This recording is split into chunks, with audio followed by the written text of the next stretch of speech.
Hello traders, it's ETMFX, and in this lesson we're going to cover the truth about order blocks. So before we cover the pros and the cons of using order blocks, let's go back to the basics real quick. This is not going to take a long time. So an order block is a bullish candle before a bearish distribution or a bearish candle before a bullish expansion. So this would be a bearish candle before a bullish expansion, and this would be a bearish candle before a bullish candle before a bearish distribution. That's all it is. So this would be your demand order block, and this would be your supply order block. Why would this be your demand order block? Because you would be looking for a buy here. Why would this be your supply order block? Because you would be looking for a sell here. So all it is, you'll be waiting for that bullish candle that was responsible for this bearish distribution to be revisited and get a reaction. And same thing inverted. So for a demand order block, you'll be waiting for that bearish candle that's responsible for this bullish expansion to be revisited and get a reaction for price to continue the direction that you intended.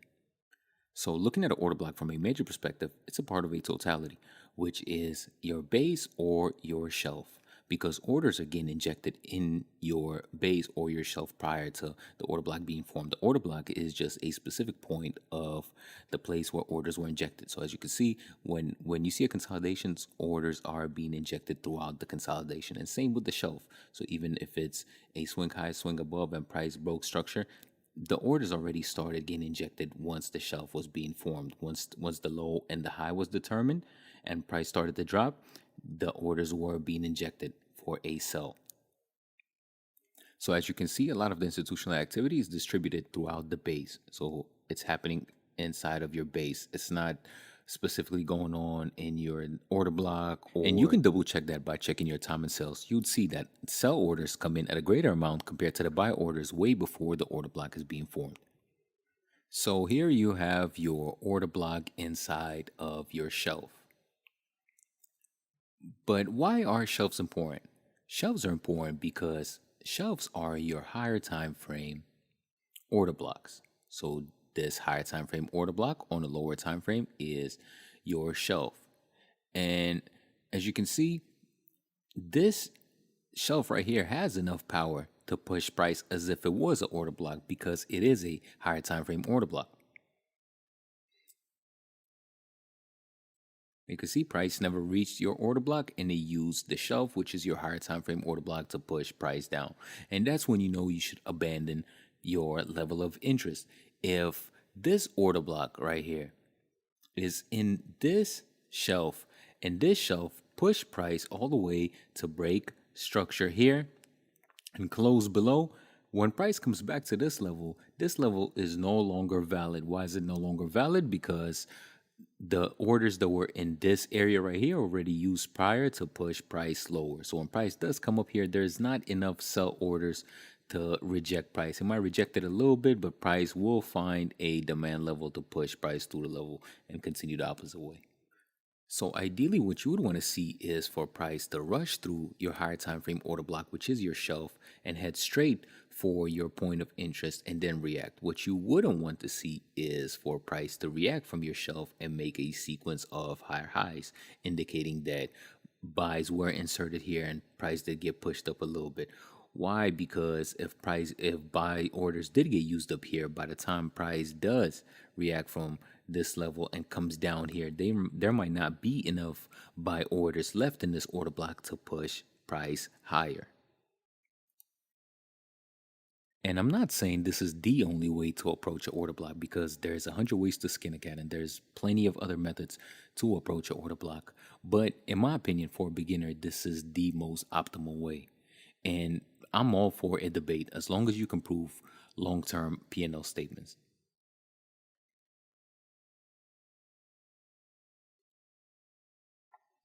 So here you identified your shelf.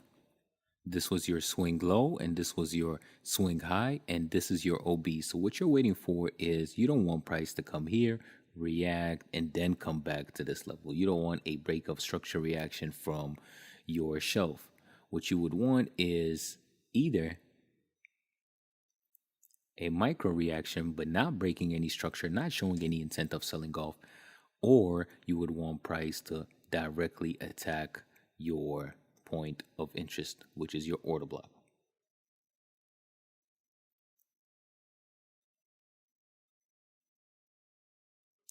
And as you can see here, when you go on the macro, our shelf, our shelf was our macro order block. So when you go in the lower time frames, that was our point of interest. And we'll make a whole lesson on multi-time frame order blocks in the future, preferably this month. So another thing that I find that always confuses people, let's say price is moving in a supply demand structure. So price is moving from a order block to a order block. So it's moving from a OB to an OB. But let's say price comes here and never reaches the OB and comes down. And your eyes more than likely are going for this premium level OB. So when do you know when you're supposed to abandon this OB? You abandon this OB once price break structure.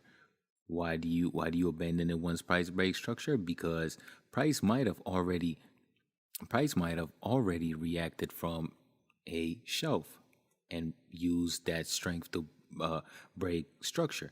So this could have been a 4-hour, 5-hour order block, but here you're looking at your 1-hour order block, and the sell orders that were in the higher time frame OB were already used to push price lower. So once price break structure, you can abandon this OB and start looking where?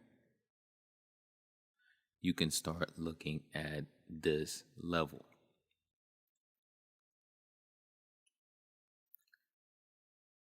Now, if price proceeds, reacts off this level and drops down, or let's say break structure again and comes here and break structure again, you know to abandon this level because it could have reacted from your shelf and more than likely did. So what would you do in this situation? Which OB would you target? Would you target this OB? Or would you target this OB? The answer here is simple because this reaction right here is a reaction from a shelf. That means price already reacted from this level and used the sell orders here to push price to break structure. So this OB is no longer valid. So where are we looking at now? We are strictly looking at this order block.